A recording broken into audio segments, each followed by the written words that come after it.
Hello दोस्तों, स्वागत है आप सभी का YouTube channel the team exam point पर। दोस्तों, पिछली क्लास में मैंने थेल्स थ्योरम को सिद्ध कर दिया था। उसके बाद थेल्स थ्योरम का जो कन्वर्जन है उसको भी मैंने सिद्ध करा दिया है। अब जो आगे का टॉपिक है एक्सरसाइज का सॉल्यूशन और एग्जाम्पल का सॉल्यूशन कराना है आप सभी को, और मैं यहाँ सॉल्यूशन बारी बारी से क्वेश्चन लेकर के कराऊंगा। तो जब आप एक्सरसाइज या एग्जाम्पल सॉल्यूशन कर रहे होंगे तो वहाँ थेल्स थ्योरम आपको बहुत मिलेगा। थेल्स थ्योरम में कौन कौन सा नियम अप्लाई कर सकते हैं उसी की चर्चा मैं यहाँ पर करने वाला हूँ। थेल्स थ्योरम से रिलेटेड कोई भी क्वेश्चन बनता है तो आप उसको आसानी से कर लेंगे, चाहे एमसीक्यू बने यानी कि बहुविकल्पी बने, या आपके कंपटीशन एग्जाम में किसी भी तरीके से क्वेश्चन पूछा जाए आप उसको आसानी से कर लेंगे। तो चलिए शुरू करते हैं। थेल्स थ्योरम से रिलेटेड क्या क्या नियम बन सकते हैं। जैसे मान लीजिए यहां पर मैं एक ट्रायंगल ले रहा हूं, ठीक। इसका नाम रख दीजिए ए बी सी। चलिए, यह एक त्रिभुज है ए बी सी। हम लोग पढ़ रहे हैं थेल्स थ्योरम, ठीक है। थेल्स प्रमेय से रिलेटेड जो भी शर्त हैं उसकी चर्चा हम कर रहे हैं। तो थेल्स ने यह बताया था कि कोई भी त्रिभुज हो, अगर आधार के समांतर या एक भुजा के समांतर रेखा आप खींच देंगे, जैसे अगर हम बीसी के समांतर रेखा खींचेंगे तो यहीं कहीं से होगा, या फिर इधर से हो सकता है, या फिर यहीं नीचे हो सकता है, कहीं भी हो सकता है, बस इसके समांतर रहेगा। तो अगर बीसी के समांतर ये लाइन है, मान लीजिए क्या है, पी क्यू, ठीक है। तो हम यहां मान के चल रहे हैं कि पी क्यू समांतर है बीसी के। तो क्या क्या लिखना सही रहेगा, या फिर अगर बीसी समांतर पी क्यू है तो हम कौन कौन सा मान ले सकते हैं।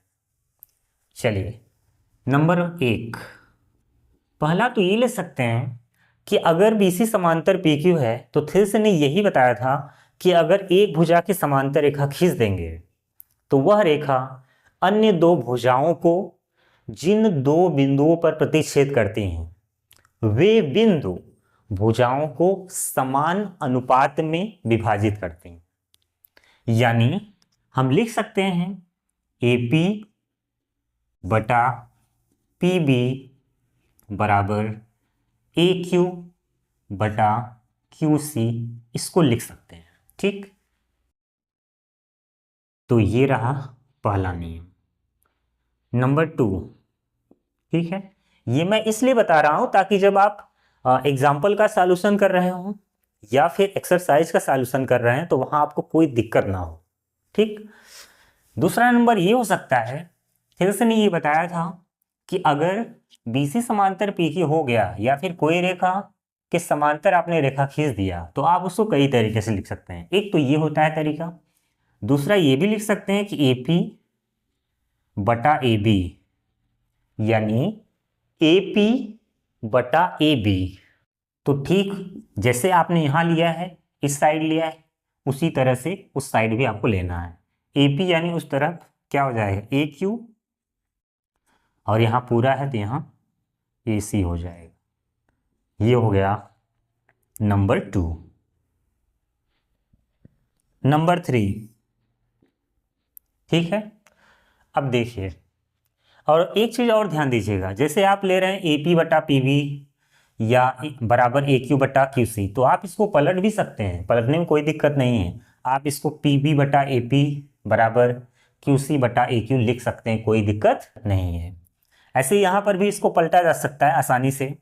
AP बटा AB है बराबर AQ बटे AC, तो इसको आप पलट कर लिख सकते हैं AB बटे AP बराबर AC बटा AQ, ठीक।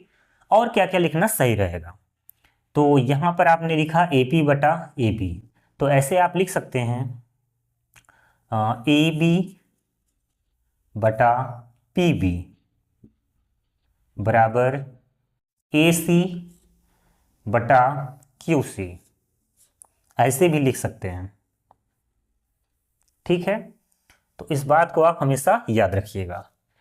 और एक चीज़ और ध्यान देना है आपको यहाँ पर, जैसे आपने ये लिखा था कि AP बटे AB बराबर AQ बटा AC, तो इसको हम एक और तरह से लिख सकते हैं, नंबर 4। यानी हमने यहाँ पर क्या लिखा, AP बटा AB। AP मतलब छोटा वाला जो भुजा है, AP बटे AB बराबर, ऐसे ही आप वहाँ लेते हैं, क्या लिखेंगे तब, AQ बटा AC। ध्यान देने वाली बात ये है कि जो AP है वो छोटा मान है लंबाई की दृष्टि से, और जो AB है वो बड़ा मान है। ऐसे ही आपने वहाँ लिया AQ बटा AC पूरा, तो ये एक और मान के बराबर हो जाता है, PQ छोटा है इससे बड़ा BC, यानी PQ बटे BC। ये एक नया रिजल्ट है जो आपको बहुत काम आने वाला है। तो इस तरह से आपका नियम अप्लाई होता है थेल्स थ्योरम को लेकर के। और जब भी चित्र मिलेगा तो हमेशा ऐसे ही या इसी पोजीशन में नहीं मिलेगा, वो इधर उधर घुमा करके देगा, लेकिन आपको कंफ्यूज नहीं होना है। बस ध्यान ये देना है कि कौन सी रेखा किसके समांतर है, जहाँ से वो समांतर होगा जिस पॉइंट से, बस वहीं से भुजाओं का अनुपात बराबर कर देना है। ठीक है, तो इसीलिए मैंने इसको पहले से ही डिस्कस कर लिया है, ताकि जब आप एक्सरसाइज या एग्जाम्पल का सॉल्यूशन कर रहे हो तो कोई दिक्कत ना हो आप। तो चलिए मिलेंगे अगली क्लास में, जब हम एक्सरसाइज या एग्जाम्पल का सॉल्यूशन कर रहे होंगे। आज की क्लास कैसी लगी कमेंट बॉक्स में ज़रूर बताइएगा। जय हिंद, जय भारत।